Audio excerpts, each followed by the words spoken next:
When people try to tell you how terrible things are, you say, I believe in Newark.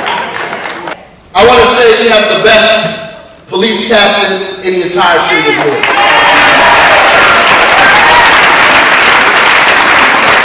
And I'm not saying that because he's sitting out there, I'm saying that because I believe it. Captain Venable.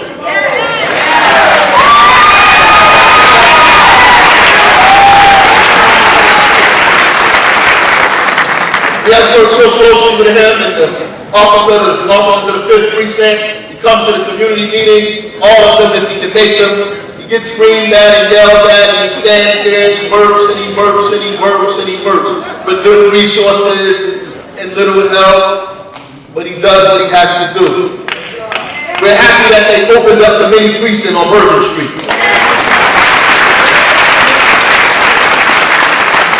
Took some pushing, but we did it. Councilman Ras can tell you about that. We passed an ordinance to close some of the stores at a reasonable hour.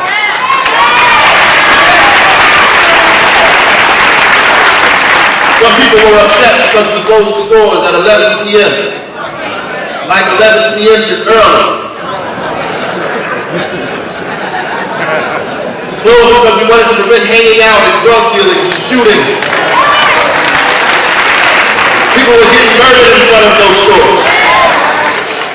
We worked to pass legislation to treat violence as public health. It is now being picked up by the state legislature. We encourage the county police to help us patrol Lyons and Chancellor Avenue. And you thought you saw those county police officers because they wanted to be there. I thank the seniors who came with me up to the meeting of the freeholders and demanded that the county police come down and patrol Lyons and Chancellor Avenue. We talk about how our children don't have much to do and need programming to stay out of trouble. We organized, and you heard actually, the Southport Youth Council to encourage our young people to lead.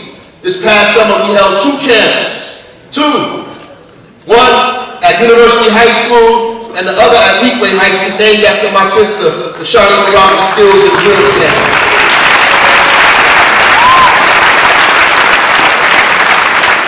Between both of those camps, we serviced some 250 children. We also provided 50 more children with an opportunity to go to camp overnight with the YMCA. And with the help of Sandra Hughes, we are still running our Southport Bees because we still believe, like Dr. Johnson says, that the #1 deterrent to crime is literacy. We are also proud of our senior programming. For our senior committee that just held the 2nd Unsung Heroes Award, it was an amazing event. The Oldies but Goodies dances, and with the help of the Newark Fire Department and Beth Israel, our senior fitness day. For the fact that we gave out some 500 turkeys to help feed some 200 families with the help of our partners again, Beth, Bartlett, and City National Bank. So, when people try to tell you how great things are, you say what? I believe in Newark. I believe in Newark. I believe in the people of Newark, and I believe in the future of Newark. I believe in Newark. I believe in the people of Newark, and I believe in the future of Newark. Hear me. I believe in Newark. I believe in the people of Newark. And I believe in the future of Newark.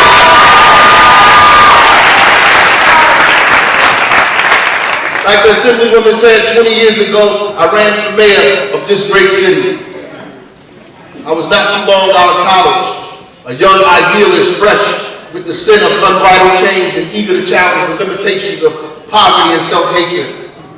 Here I am, 20 years later. 20 years later. And while I may move a little slower, I am no less determined and no less optimistic. Here I stand. Like Paul Robeson said, here I stand. And I am not the same man I was yesterday. And I won't be tomorrow the same man I am today. But through all of that time, I've always believed in Newark. You can say that I don't smile, but you can't say I don't believe in my city. You can say that I walk with a bar, but you can't say that I betrayed the people. You can even say that I'm radical at times, but you can never say I represent special interests of political parties.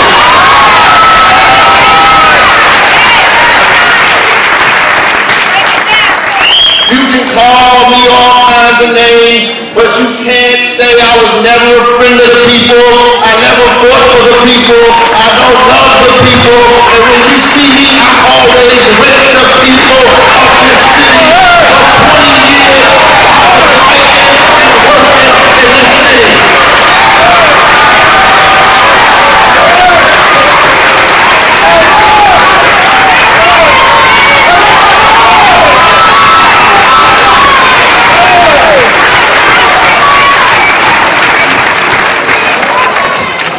They say I look too serious. Let me smile. It's serious time. I've worked with Newark Public School System for over 20 years. I organized the first hip-hop political convention in this city. I organized the first and only ceasefire in this community. That's right. I brought all areas of our community together as deputy mayor under Mayor Sharp James. I devised a coordinated intervention strategy to deal with violence then. That's right. I fought for jobs and organized against violence in the street. I taught and trained your children and have gotten many bruises to show for it. I've been called many things that have been misrepresented many times through folks that seek to take the good work that we do and smear it and belittle it. I worked for years trying to change the images that our children see of themselves, to intervene in the cycle of death and destruction. And I did all in my power to have our children choose themselves, not other people. Choose themselves as beautiful, as powerful, as outstanding.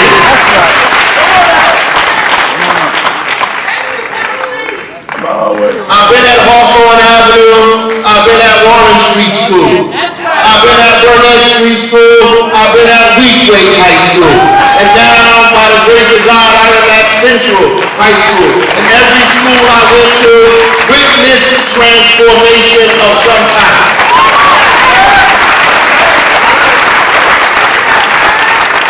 I want to tell you a story. When I was at Central High School, I met a young man, a young African kid named Oye Papula. He followed me around to various meetings and events I held for kids that were generally in trouble.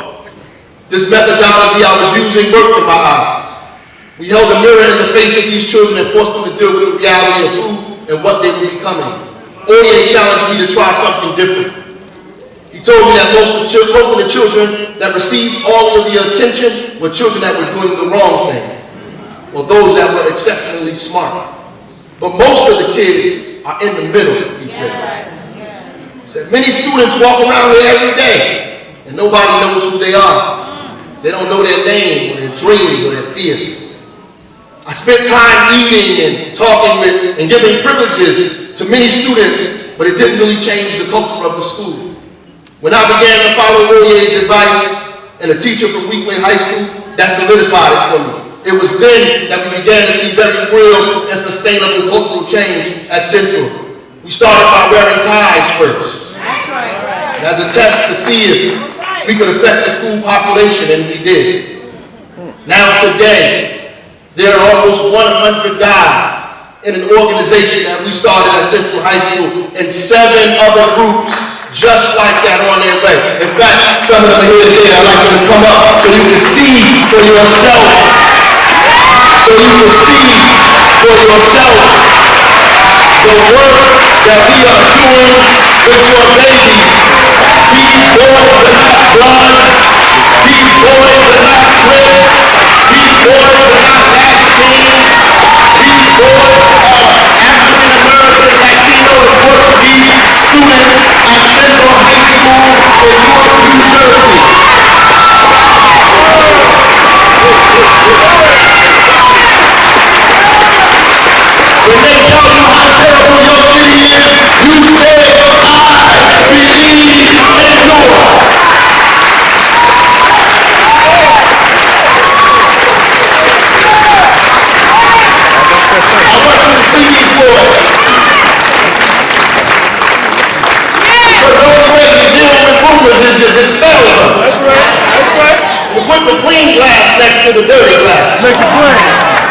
and you let them see the great work that's happening over there.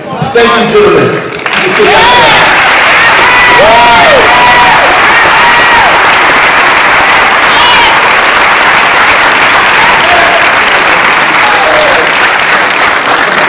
They're not getting any special privileges for coming here today.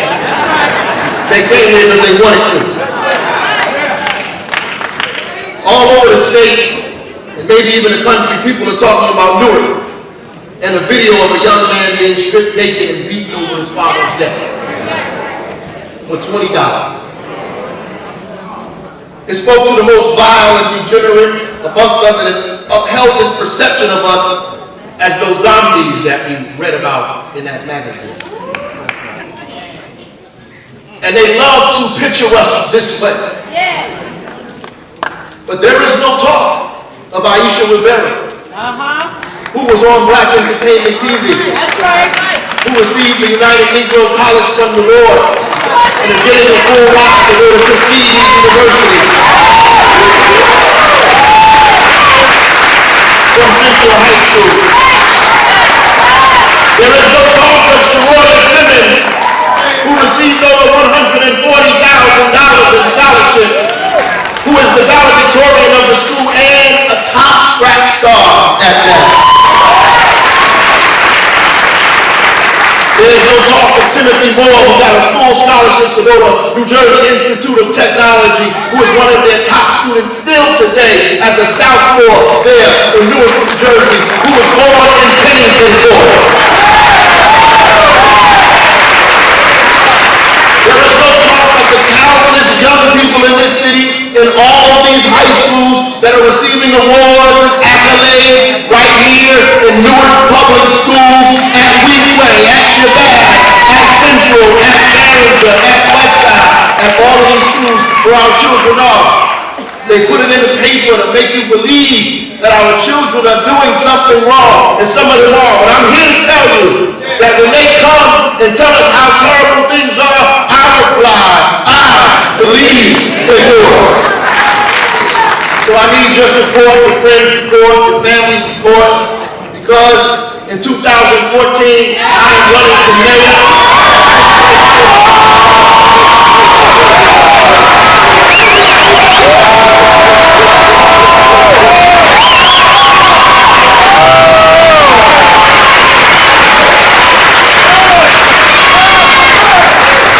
Hey, better watch Kim Corner. Don't you touch that down.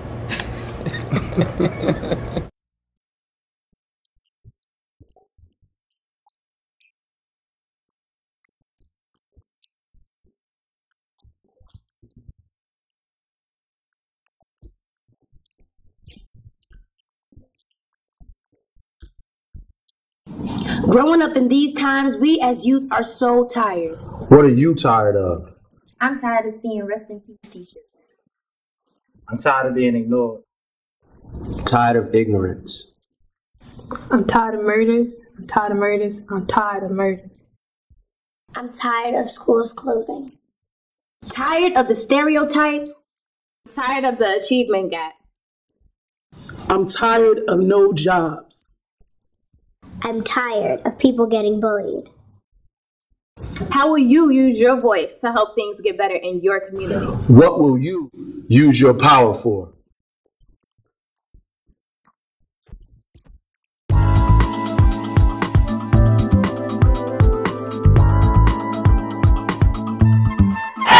Some 20 years later, see how God works.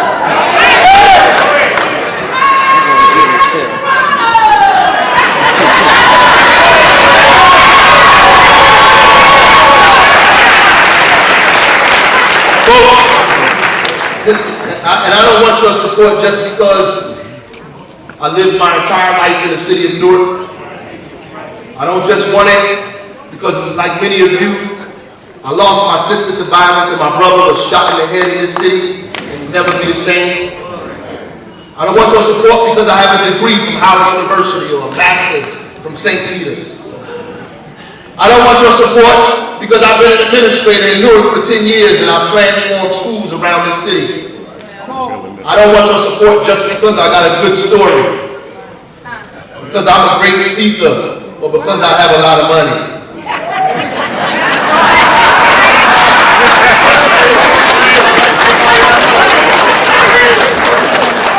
I don't want your support because I gave you food and gifts.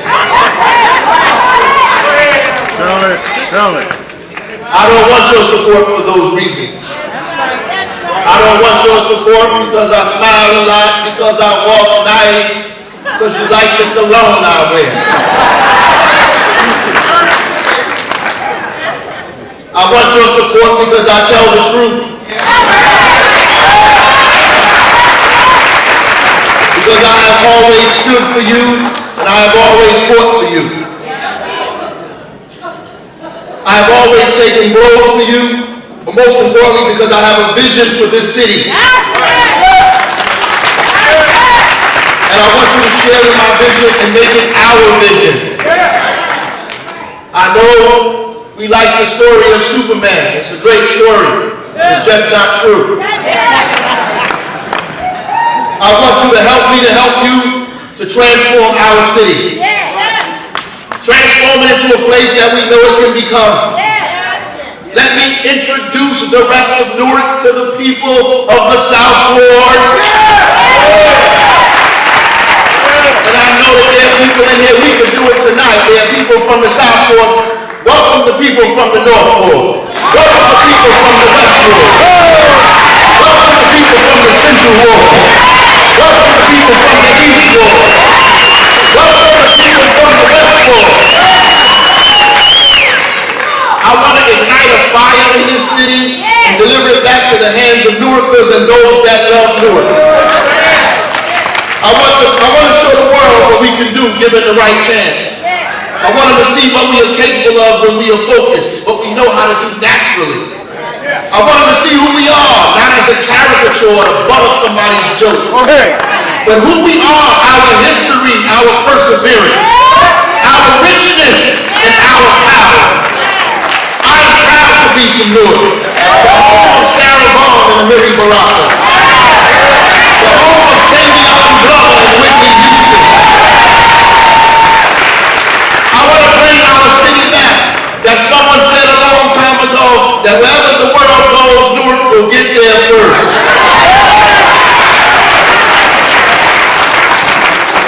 Speaking of that, in 1969, I was in my mother's belly as Newark began to organize around Ken Gibson, the first African-American mayor of a major northeastern city. This was a dangerous time. Good people of the city organized Gibson for mayor not because he had millions of dollars, or because he was backed by some special interests or bosses, but because it was the right thing to do. They didn't worry about the money they had or the interest that they might upset. All they had was their courage, their beliefs, and the will to do what was right and good for the people of this city. They were tired of the conditions and vowed to change it. They believed in themselves and their ability to govern their own lives, and they believed in the people of our great city. They didn't divide themselves. They joined together, both black and Latino alike, and elected Ken Gibson to be the mayor of this city. We have to do the same thing today. We have to go to every door and every household. We want the resources, $5 or $20. We want a grassroots campaign. And the same alliance that elected the President of the United States for a second time in a row, we need that same force of African Americans, Latinos, women, labor, and progressives of all nationalities, all religions, and in every language. It was that group of anti-racist and pro-working people, that democratic force that ushered in history. They understood, like the book says, that the righteous consider the cause of the poor, but the wicked regard it not. It is the poor. It is this poor that will push Newark around its corner, that will get us over the hump. It is this force that will oppose glaring opportunism and gross amounts of finance influencing our election. It is this force that that will oppose dirty campaigning and push us towards solutions and ideas. It is this force that will ensure that we take care of all of Newarkers and not just a select few of us. It is this force, the same force that drove racism and cynicism from our city in 1970. It is this force that will refuse division around nationality and demand that Newarkers celebrate their diversity and leverage its cultural complexity. It is this force that will demand that Newarkers are employed, that our families are cared for, that our schools are quality, that our streets are safe, and that everyone in the city pays their fair share. This is the real radical force, not me. This is the real radical force, not Councilman Baraka. He's not the radical one. It's this force that I'm speaking of that they're really afraid of. They're not afraid of me. They're afraid of that democratic, anti-racist force. The same force that drove out the Tea Party and the right wing in this country and elected the President of the United States. They're afraid that we're going to wake that force up in Newark, New Jersey. All these people are going to be in trouble. All these walkers are going to be in trouble. We wake up that force. Black, Asian, white. We wake up in the city of Newark. That is the radical force that they're afraid of. They want you to make it about me. They want you to make it about me so you can focus on me, because I'm not a perfect man, though I was made perfectly.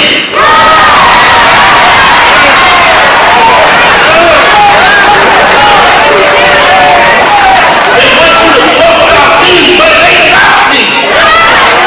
It's about you. It's about what you want and what you need.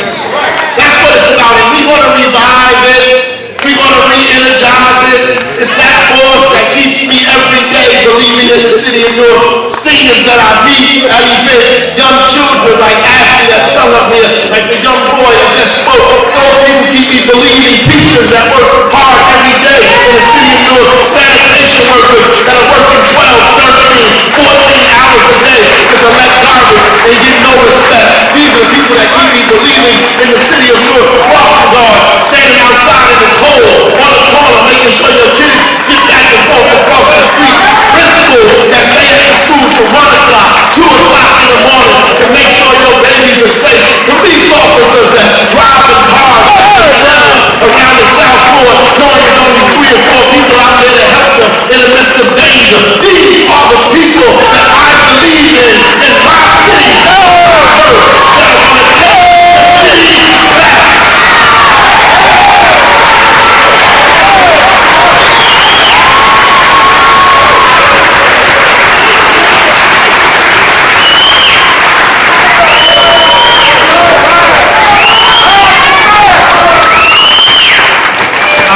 People out there don't understand my optimism. Because you lost faith a long time ago. Help me back. I understand your frustration. I've talked to many people that have completely given up on our city. Talk to educators that speak of leaving our school system and ultimately our city. Been aggravated by the chaos that we have defined as school reform. I've spoken with homeowners that are tired of constant increases in their taxes, lack of services. Many residents that have lost relatives to senseless gun violence or simply do not feel safe because of constant break-ins and the threat of carjacking. There are others that can't find employment and students that leave our city and vow never to return. There are many that have said it's not worth it anymore, that have lost the faith in our town, whose determination to live here decreases by the minute, about just as fast as those that have discovered Newark as a destination city, that are moving their businesses and corporate offices here, that see something on the horizon and around the corner, something that we can't see, that is being hidden from us. I say to all of you, hold on. Hold on. Yes, Newark has incredible systemic challenges. In fact, our unemployment rate is about 14%. Close to 40% of eligible adults are disengaged from the workforce. About half of our residents live about 200% below the poverty line. Less than 15% have a post-secondary degree. What does that mean? Does it mean that we sit in our homes and we lose hope? It means that our first 100 days or the first year we have to dedicate it to securing employment for Newark residents.